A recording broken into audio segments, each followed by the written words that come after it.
July ni somni panga thole ni sang ni somni pathum ania thir tu le ngai thatu zong zong te jawain du sangna chibai kan buk chewa himle dam taka hrisel taka in eizona te po tluang taka in lo thozel theinan du sangna sang ber kan hlan mol chu mei ni thum sang ni somni pathum atanga Manipura mei te le tlang mi te inkara inti buaina ra phlak tak chhuak chuan remna kong alo hoi thei mai ri lova he buaina hian India rampum achia hneta he buaina hian atua tu ber kan u nau zo na thlak te ani wangin Mizoram atang poin keini Mizoten kutkuang ko in kan lo thlir mai theilo ani hi voin mei ni somni panga a hian All NGO Coordination Committee Buasain Mizoram hun hrang kong zo nei turania aizol khopuya kong zo run pui nei turania he kong zo hian telvek turin Mizo thinlungpu to phachu kan somin kan nge chuni nimin thotan nia khan namruna Chief Minister pu zoram thanga chuan Manipur buaina chungchang le MNF sarkarin he buaina chungchanga an ngai dan te tlang takin asoi chhuaka chu athu soi video chu tuntuma hian kan ngai thla in kan thliro dona atop thlenga lo ngai thlatun turin kan han som chu ani Hey kan NGO Coordination Committee ten Manipur kan unaw te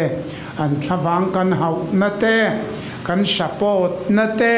tin tuar an ni awanga kan tuar pui na te atulanga kan support na tarlan nan kongzo an siam do na chumia chuan keini na heng hi chu kan thu pui le kan policy pui ber ania wangin nak tu ka he kongzo hian emene thok tu le mi pui zong atam theyang bera a support na nei turin kal khom ni sela chumia tan chuan kan namrun po kan khar bok don ani ti chuan kan thei topin hei tran kan langa kan policy local to khami ga serengin hei kan kalpui zel dan tur po pathianin rem aron ruat don ni in kan ria ani hemi thua hian kan soidu chu heta hian voi khat chu ka soi to a mundanga po ka soi fo thina Manipur Chief Minister Birinanen boitir layak anin biak khan rorel na khat nuaya kanom turani ti ngai tuana local hi chu tun huna Manipur mi zona thak tele meite inkara buaina umlai hian tirik to lo ni sela lo soi to lo ula athakho mai abawruwa atisanga atia kei chuan birenji tun nayakan soyani lo sang khat zakwa somrugle pakhat October ni som ni le pania MNF apian khan mizona khat zong rorel na khat noya khom kan tum alo ni dai to a kha kum kha bire ne te pian kumani to a khata tang kan voini kengin kha kan polisiania India sarkar ne kanin biak na po hengi kan tirik le kan nornat ber ani tin kasit ani tuna tirik thar ani lo pulal denga hova emene antin achanga an policy pui ber kha miso na thak zong rorel na khat noya hi ani a chu rambuai main kan champion puya rambuai nuwa kan uma silai nen Manipura kan kalpuya kaning kap mo pa Rorel na administration po kan bazar para kan northern area chin po aminga run area Mizoram chung tuna Mizoram chung hak run lu Manipura kami mingkan run area solam cuti kan di cuta area secretary masaber cukani kan di si de poi sapeturin hilaya barmakal tangin Manipur kal tangin keipo kazin zak kata tangalo kal kanin biak po riko ta thap kanin biak na kan riko paragraph close som pakat na MNF delegation te chuan mizo na thak uninhabited area hi rorel na khat noen turani Mizoram state thara chuan turani anti India sarkar IO te chuan hemi thua chuan Indian constitution article pathum nai asoi veka kainin comment kan nei no antia khatapo champion puit da thap to kan ni chuan tu na ti ceremony lo kum som ruk chuang kal ta changa kan lo thu thung pui to kha ani kha kan riat non le tan kan soya ama ero chu ka soi to thin Rajiv Gandhian ani le hei pulal ding Manipur in unau tenen rural na khat nu econom turani India in soi jing le in soi sakate yan vangoi tlat si ve mole tia kilaman ngoi tlata a subject alu teilava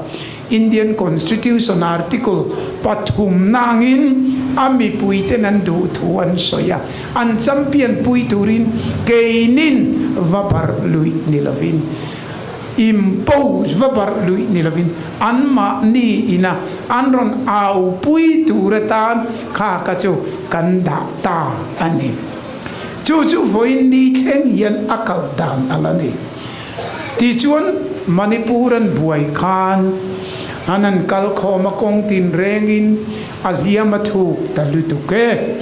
ram khata chi kan di talo tlang ramami tele Manipur mei teite tinan au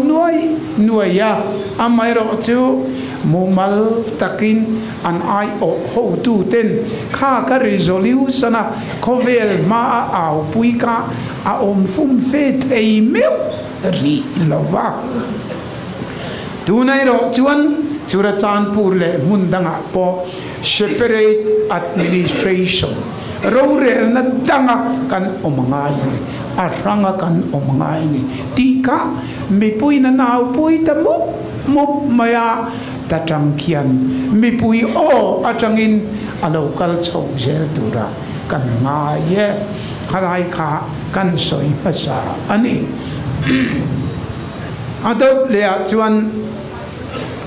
Manipur changa kan unaural tlante Myanmar lam le Bangladesh chu atlemin akal de uletwa kha ka chu kan soya avoin subjeka han soiri ri lo ila Manipur changa kan unaural tlan lo kalte keini chuan kan eile in eyanga kan in le in inanga kan theito pin in mamo lo pui chewa in unau den in raltlan in ni nahi lo don son cheu kan mangai chewa wangin kan tumani kan tia chunen chuan kan lo dong song ani a chuwangin India sarkar po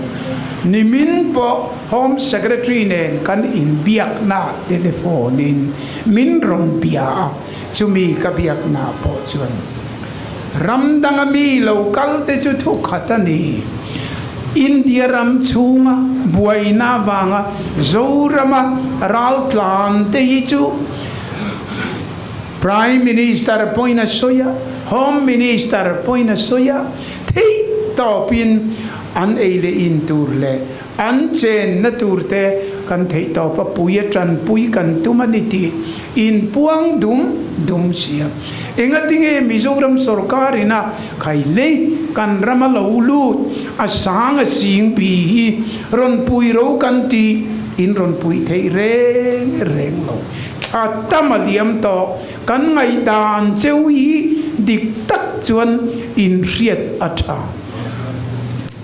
Ajay Yanya Union Home Secretary Ajay ji refugee Burma tanga local kiro India Bangladesh ami kiro India Zoram mi pui ngai dan chu hei yen hi sang khazakwa somsari pakhata East Pakistan Musulman ramatanga refugee sing rual po nilo nuai rual po nilo bakta duai rual West Bengal la local zong cho lo pea lo chom dola lo boy pui tu khatu tenge foreigner Musulman foreigner ramatanga local makta duai til rual lo choma lo chom dola anwa pejon ral thuam pea independence wal pui teka tu tenge India sarkar ni ka Burma tanga local Bangladesh tanga local soi thei kan omemi India sarkari katingat ani nimin kam chu wangin tun phei chu Manipur tanga kan unau te ani nang mani pun kan puyang inti kan in pui si lova Mizoram in kan ngai dan chewi atleu palang ti po kan lau ko mai katia asoi po kasoi na via ani eng poni se khang kachu aranin her chhuak choutura ngai ina voina kan soidu chu India ram hi tun lai chu group nia ain chen phuk maya ama poina ni thova le lama chuan NDA ani a le lama chuan ama chuan UPA ani a le lam BJP akai ruai le a ho le lam Congress na kai ruai le ho te chuti pani chokal renga tunai ro chuan UPA khan an minga INDIA India tinan tlaka ti khan anin ti kompran le ta a ai nga poni se ke ni chu NDA ma na tanga kan nakha kan la son chuang lova amma ero chu chu ti lai chuan NDA kai ruina an thu angin kan kal mia lo kami grupa kan tel mai Congress grupa kan tel du lo kan in surei luto to kan political mail malian berlemin sob chetu berju Congress anni tun ma zong in kan ria chu wangin kami te kai ruina kan dam na chance kan nei lo re an mani do tu group lama kan tel mai ni ma se policy thua de thil dang kami te thu in kan kal lo reng ke ni chuan policy net kan nei pathian le kan ram ta kami kal tura alo kal pot chuan sap trong in soila issue based a thu thung pui lo ka khe lo kal dana zirin kan supportin kan do mai ni chu ven tu na po enula uniform civil code anantia NDA chuan kan kan du lo reng open devin NDA thuin kan lo reng kan home minister puchaman hausa aron puluta sarkarin he uniform civil code tun NDA ina andron champion pui tumai kan du lo Mizoram in kan do tin MLA zong ina pastor in kan sarkar home minister hausa aron puluta kan pas kapa delhia kan te kavek an thu hian kan om lo reng reng tun naya an kalya kein chief minister MNA party president ni bokin lekha na takin kaziaka India prime minister nena in uniform civil court hi chu kan do chat do kan du lo reng reng kan tia kan ke ni chun kan do tok mai ne wai shin takin kan do mai tu huat thu ni su sela anan kal khoma NDA anan kal khoma hian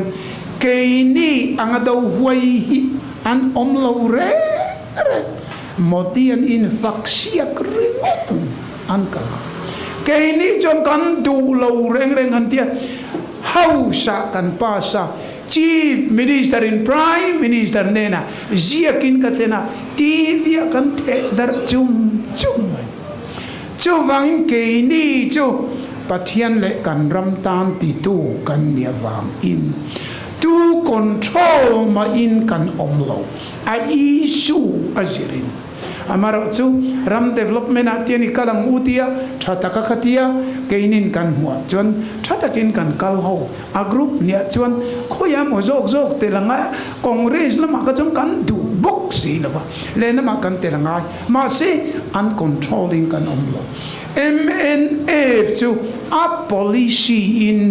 Mizoram le nam le sa khwa hum him tura ding amiang kamia kachuan NDA anilo le UPA BJPA khalamin min control lo re kum samru le pathum de tho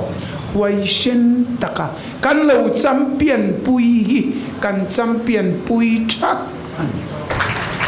chu wangin MNF ten in riatur kan riatur chu keini chu ngoi ro delhia khu sanata dal an sarkar tatlat i sanata ve me uti janata ngut kan ni velo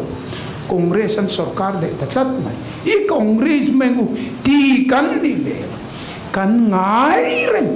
MNF somruk pakhata tanga voini tengin kum somruk chuangi pathian le kan ram tan Mizoram Mizonam kan sa khwa aral natura nun na sang tam seng tu ka kan din na nga ya kan la ting ram chen khatin min soi sel na BJP an lau chu ti ka tien ti kan lau o kong lo en ila asorkara po en Burma tangin lo refugee lo chuk ka government of India nengeti norki ro push back ano Nagaland laminemo Manipur inemo aramria om kachuan pipe pupe antingam lo re keini chuan hausa si emin kan nor kirdon lo chole an mamo kan pedon ti kapuang ani ko BJP prime minister thu in kan kallo zoram le nam le sa khwa arong khoi don pot til danga chon thataking kan to puyang amaro chu kan nam survival a chuan khata khan ka puanga ka zukala po hita ral saya puang kanilo prime minister Modi ma a Modi ji hita po ka soito thin kha kan pan nia ka impiak na kanu teu nau hi mi papani mei che patian nia mi papani Burma noma mei che pani hitan oma chutiang in chen chu kan nia Burma in tinge kan nor chok te yang ram khat kan nia si atia chutiang in nai chuin lo ni mo atia ni e ka angkul te chu kapu te chu Burma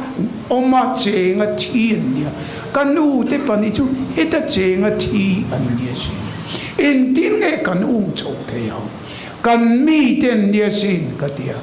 huai sen taka prime minister heta office jukti tu ka kan ni an zanata dal apianga zanata dal ve mai an di pi du hun di pi mai du hun na pem kwal kha MNA fi kan ni ve kan din na so kan ge chu wangin khalama chen anor bo min nor lo nor king ro min ti ka mai poisa min peru cho tur kan ti vai bel se tum noi ja tum vel tu min pe mana antim le diu ta ro zo ko khati zo kan ya kan so yang kan barma ho chu nor kir don lo anei tur chong min peru kan juk tia ta deu ile min tia ma se min pe tho mai kha min e fien chu wangin ten khatin du hun party an sona du hun an pakai anga midang kha party sona a isu adik lo pa oni e kapu ji sap ti zel turka kan di velo rim ani chu wangin tu na point kan riat tur chu uniform civil code kan ram kan nam kan sa ko ta na thalo chu how sha sarkar kan do thapa kan pass nana chief minister the party president India prime minister nena kan do thata chu le khanen kan pe hal vek ani chu wangin khata kan chen katin NDA an la ni tlata tia min soi e kai antum thi nang ni hulam in thak khenga pianga du huna tui anga nget lo ho khan ke ni nit taka ding te nang ni ange motia midang ne na min soi chiat nan in man ka ngoi ro nang ni ang kha kan ni ve lo ve kan tian chu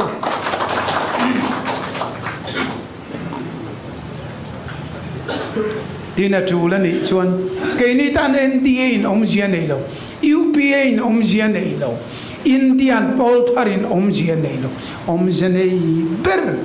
kan tan san thei mia lo chu pathian le kan ram tan ti khan khami khan eng kim ate vika engeni asahal khaya kan manga kanan tea pathian le kan ram tan amilem millo hemietan allau om nol NDA tipo ni rose UPA tipo ni rose tu party tipo ni rose pathian le kan ramtan asahal khain kan tea a in millo chang kan nol vek khatiang ti ching kan ni a alo danglam leka tuyanga nget lova albat angeni le na lama pianga tlan dual MNF ani ve lo tika voina iril dar jelangu ole adot le kan soi le chu keima ni chung kwa a engemo kan chak na turi kan cher thiam ngai kan ma pathian in remati chon November tha vela in thanna kan nei do na chumia chuan kan chak na tur hi kan riat thiam ngai atira chuan lunglei lama kanan ti chia sota I chuana in thana kan ti chedeva kan ZPM unauten kutan beng ring lutuka ti chuanan an kalta a amma ero chu an chapo talutuk devanyang atuk loka candidate anan puang ta a an candidate puan chia kha an buaina len chiat na intran na ania voin kheng yan ala heu ta zelah kan riatangin ho tu keini chu kum som ruk chuang organize mumal taka party lo in organize constitution neya kal phung mu malakal kan ni nomination committee te kan om thap ani an ni chu anin phuat chapa ZPM ti mayang ZNP ti mayang ZPM ti le to mayang chumia ti le mayang ti le mayang ti vek an party hi engeni angel hetin aruang am hi a intifel travelofa atharlam thakeng mun lutuka chuwangin anan kalpo hianila keini chu kan candidate turte chu ho tu aruat tur nomination committee elected OB le midangte khang khan kan entrap ani khami na tha kan tia kha kan vasom chat ani mimala an I thu an lo soyani chuan khang ka chu om ziala nei lo chu asoi te po mimal te chuan tu ne mo an lo soy amar chu ZPM u nau te chu ho tu pakatin hemi bia lai ding don dia an lo enge ni sepung vung kha moltein an lo vi tir treu maya an hual na chin chiana molte vitan lo tam talu tu ka hanan puang meu chu molte chuak ta treu maya ni chu chuan buaina ni ta ni ke ni chu in su boi om velo re ho tu te na o a authority pangai nomination committee na o kantia anile o hemi chu bial lo vil roti kan nomination committee member jingami nangni panigan lo varsil ro kantia kan record thap ani chumian ye wang chon ke ni chu kan boi velo an ni an buaina ka atira an rita lai maya lung lei lama ZPM ban puya khenge ti te po alo chhuak ta ni ka tuna hian achwal pui chu aliam adai ta de ve kan ZPM u naute candidate in chu in tiemo kan tiemo ni mai the ani teu lo in thana nai tul buai kha tul in than an nia pakhat ka sang deu dona ti chuan pakhat thelaya chingam lo thial ve la ka lo to tang ka chuan kha ka ai thei to lo reng re chu ven et ni la arei tula in thana nai tulanga an buai tul dona ne chu wangin hi ngai tua lovin aeng le kho le ngai zong hi han nga ve rim photila anu pui tur takera chu nakina kan la dapang chu ti kania ngai zong lo nga luat tu ka chuan minan pasala min lo du mang hau lo mai khatiang deu khania an ni po an lo ngai zong de duma an buai tani tuna ole chu wangin adot in thana hian boruak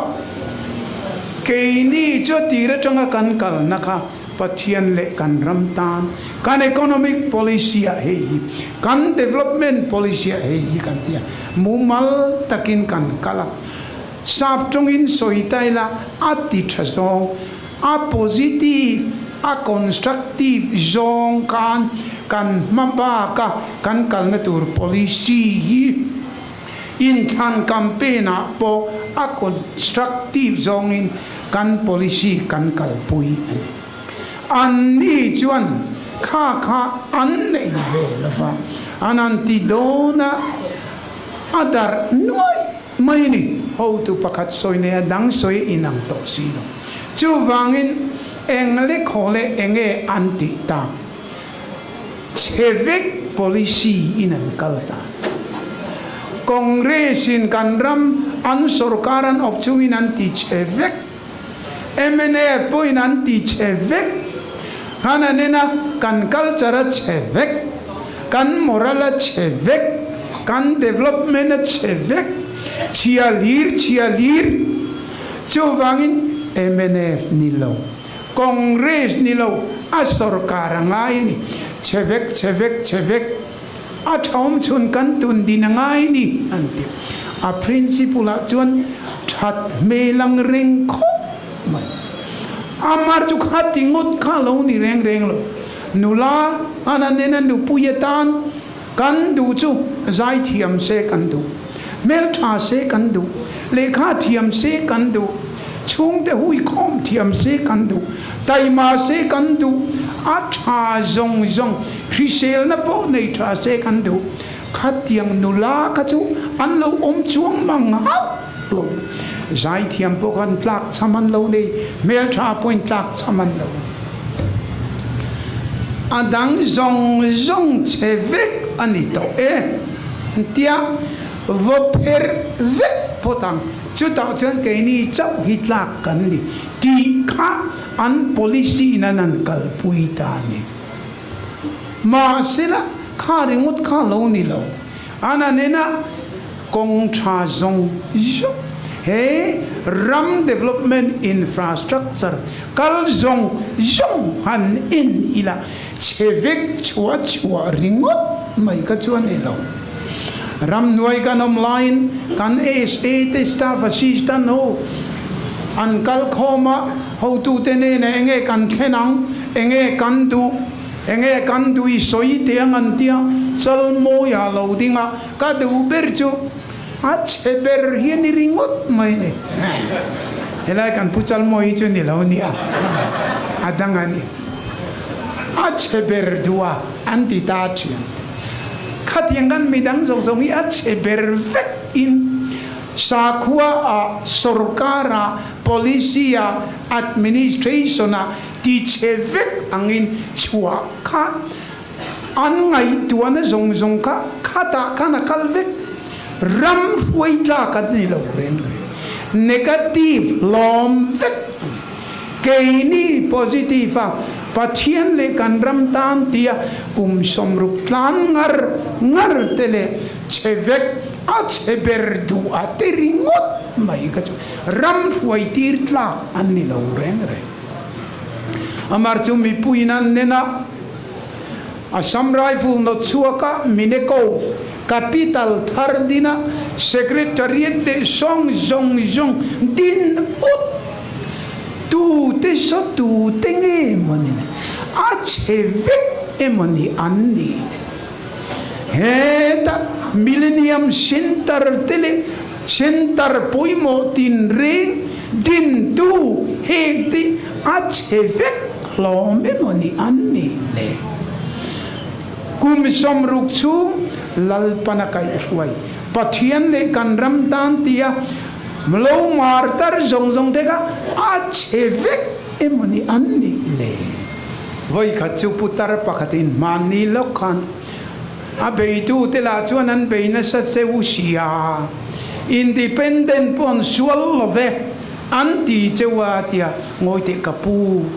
hetia soyo chu kan independent sual lai kan tu mantel pe mia lavania katin khati lai independent sual lai tel du lo le tel pe lo ho kan dia independent an sual lo ti tel ve de upo tel tuan tling pe lo ho kan dia soi tu ni tel tuan tling pe khang ho ka chonan soi mia lo katia ani ang reng khop ma etin ni tu chiak nge ni ani a soi tu te ani chevik ti tu te yan mundang chu soi lo sang ka ta ko somriat le paru ka tanga zoram overground politics kanum dan le kan te ching chive dan zong han en ila soi tu hian omemoni le chu wangin hetian chevik angalan tir antuma enge mochen mi an mina amar chu tuna chuan kharingot chuanilo pulpit langa tongin kan rami chevik anga soi kan chinga hei chu dik lo tin minan ron auto tat mai ko thanu pa pastor ten kha ka chu enge ni mi bei dong nun ani a cheber du ho nun ani chu wangin kha an tlan hiam tran ta ti chuan an tek tik la chu tun ma poinin thria Mizoram Chief Minister tan tungei du berantia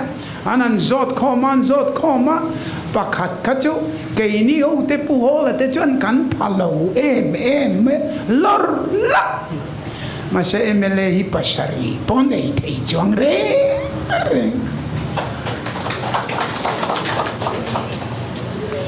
kami tektik bukan atau tak tungai sarkar irin ani atau tak tungai sarkar irin tungai sarkar irin nanti kan environment atam berza som sari somriat som kuakan ZPM sarkar ring de veka kan lo mua an edit ma kan MNF sarkar ring achang teka an pai lo ka kan semia hatiang te chuan zo tila in za chia pokale lam ka kat vekila za in tu party sarkar moka an ring mai do na si mania kapia la takin an vazot via za som sari som riat som kuakan CMBL ni kan don ti vek vetung mo an le khaden zokar nungang chin chia mga tin ka chuan rinain an man thei via wa khami man to lo china ka chuan rinain an buai ve tlat chuwen khang zong song poka lo ria ang chu ti chuan tu na chuan an buai ain chan ve tak tak an chu wangin adota hian mi in ananen wang chuan MNF kum somruk chung lalpan avento antisena he ram hi leito patsan ngai lo tui ang nget lo party danga du juang kai jung ni lo nget ti kan ramin kan mamoni minanti chuvan ado ta chuan MNF nge hi a sarkar le don ti mi thin lunga tuna chuan angit le to ani an candidate hi bel chiang ila an der thong tul chuwangin tuna chuan ati chetu hi MNF ai main an ma ni len ma ni anin ti chet tamani chu kan ria ta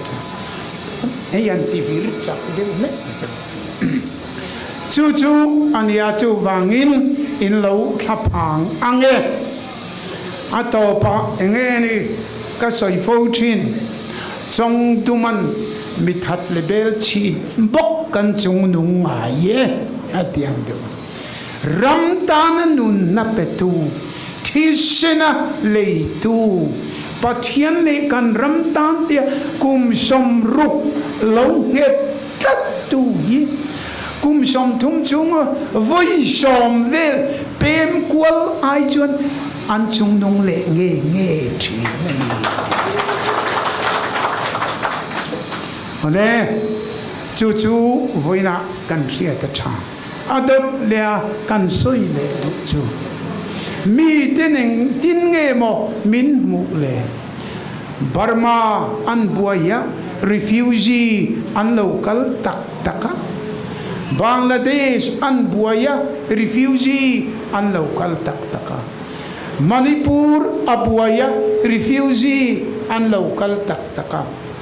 tu tengen ron bel nam thin lung pu te nien ron bel ni du huna BJP thei mai du huna janta thei mai du huna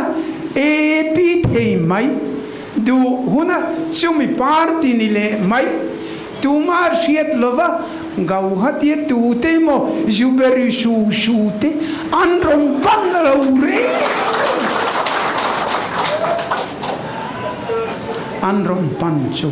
pathian le kan ram tan ti tu te open taka prime minister ndiamo home minister ndiamo India NDA aniemo he kan nationalism champion na thisen singam ngit takading khakanien ron pan vek chuni chowangin barmalama kan unau te zong zongin Manipur lama kan unau te zong zongin Bangladesh kan unau te zong zongin engen soi MNF lo sarkar lo ta ula kan tun huna hian BJP te lo sarkar tas du chang thei party te lo sarkar tas kan van buai to chuwangin kan rin ngam kum samruk chung in policy ngaya ding tlat ngit takading tlat hemi in sarkar wang hian kan lokala kan Jerusalem kan tia ramri kan ron ka na changin kan thamuang ani anti kan lo champion pui reng ani ni china ka soito ka kei ni lovila modiete lau em ni sila heta hian du chang thei lo sarkar sela chuan engange Burma refugee khatiang ai lo khol signatory India sarkari kan nivelave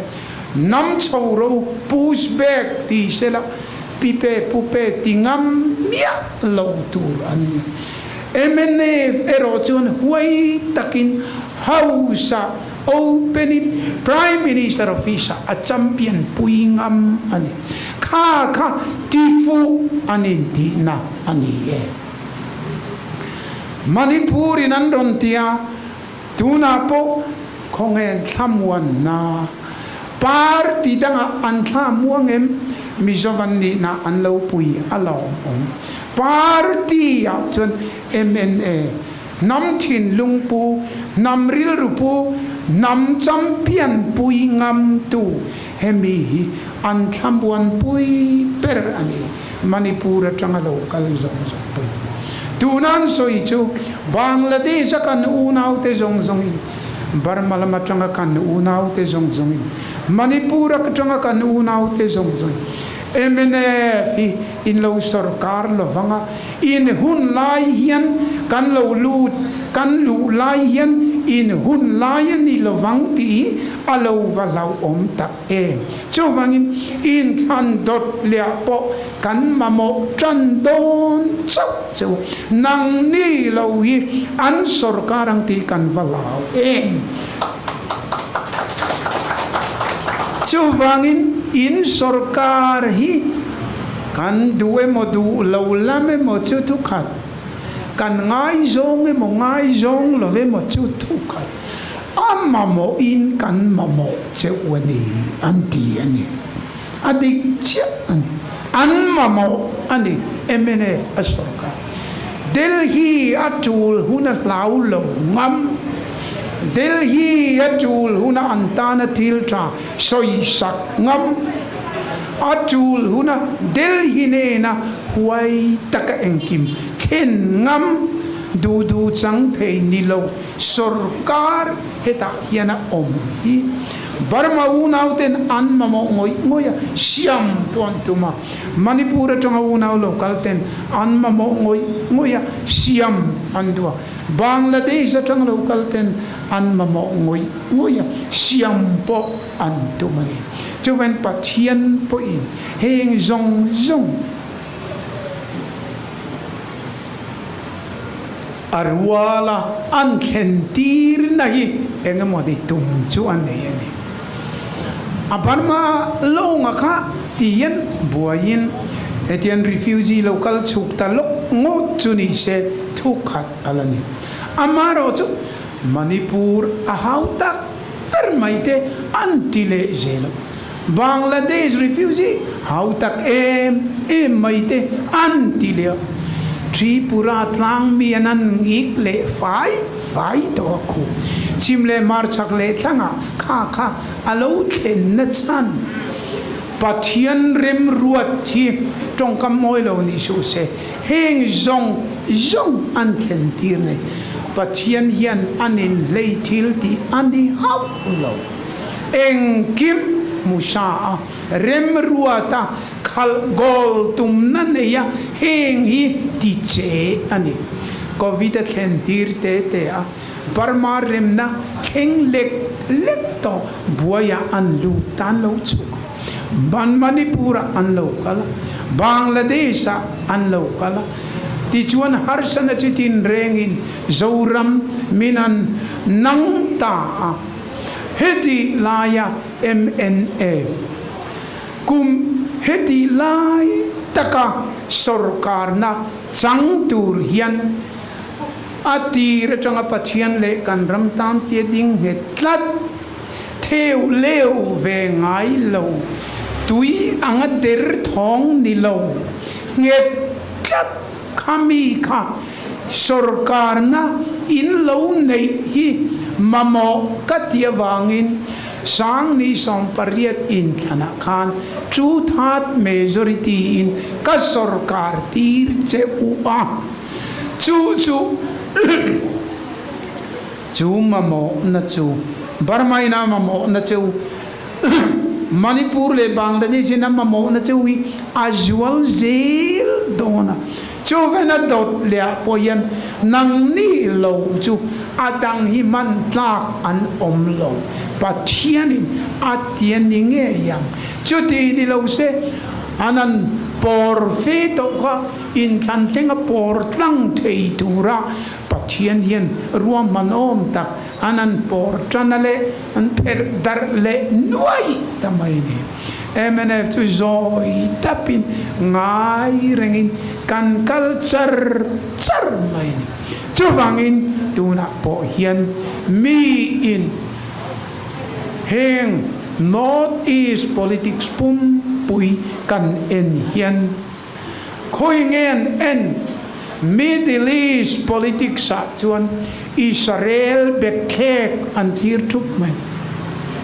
North East politics sa chuan heng Burma Bangladesh Manipur le Nagaland te Tripura te North East politics sa hian MNF le Mizoram sarkar an tir thup mai apoi mo tlat chu wangin rem na siam turni sela chin fel turni sela tu ne na nge jual kova tu ne na nge kal na tur ti hi minan trevet birenan minron phone point kapu min ti ve ngatania ania kan far wal ve ni ve buka kapu North East Chief Minister a senior ber experience nga ber rem na siam le political boy chin fela chuan number 1 inia nang lo chu heta hian ron tur le han kal na tur po kan nei chuang lo ati an boy lim khan tina dik po dik chia reng ani chu wangin tun huna hian MNA party kan chevel zong ina beise na ne na min kir chhuak lai hian thin lung lo down na emo in lo trăng lavange trăng reng su pulal ding atena huai tira trăng kan har sana tam tak omma se din chhuak achingani pathian chan pui na in chu wangin sap tongin kan senga pathian chan pui na in it has the habit of survival dam chua pathian chan pui na in kum somruk chunga ti thin le ching thin chu tiang an ye wang chuan kan mai in than na lo om tura yan thian te ta na lok a chan pui tu ni lova mani lon na kung soi nging pola in lo trăng lavang mani lon na kung soi ngin chi ni a lok lo khop maya kung le na ma valon ma se ka nang ni ka in lon na ka nget lovania soi ma ula ang ing mai ang tia han soi lo ngin diu chun oni tak tak ang tia chuka pian valona han soi le kapwa alo ngin da sa zo tai a pia lon le mai ang tia ngai chi MNF hetiam kan ting ai lo chu wangin tun ma changa kan ho tu ten kan thok tu ten chiam te ta nan tia an nun na an pe ani ane chu wangin thei topping kan changa kan ne anga kan sakanga atota he kan ne na November thato eniemo December thaniemo chuta chuan pathian tan puina in sarkar na kan chang nge yang ti kan ring Burma kan unau te zong zong kan sarkar ram te na te to patrangan tum Bangladesh atanga refugee kan unau ten an mangai tua an beisi nom chuna min ngai wangin kan sarkar ram te nan an chian te zong zong atran lak an tum Manipur atanga kan unau local zong zong ten te to pin tranen tum chu wangin kan lamatrang te han in te ti kan mo Elisa te hun la yem de anan enale he ta sakor chung chuang mi lawom thu maya an lamatrang te kha anan mu meu chuan athlam wang ke ni po kan lamatrang zoram chung mi mai ni lam apo na tranga min ma mo ngoi tu te hian thei topin tran an la ani chu wangin nam thin lungpu nge hi chu ato pa chuan an ding chhuak thin ani chu ti ni lova do hun huna lem changa do hun huna tuyanga nget lova in sona do hun huna pakaya rin ngam lo howi mi zo mi puin min chin ve te u ti ma se MLA som po izula pemia la vamale chu wangin he hiang mun an nei lo mi zo namina kan du chu mi zo nam thu thung championa pathian le kan ram tan tia nget takadingi sarkar turin an mamo achenom ramin an mamo boka mizo mi puin an mamo boka wangin adop dia pathian le mi pui te zara MNF kan sarkar le nge do tiring chungin ho u ikal zelang u kalome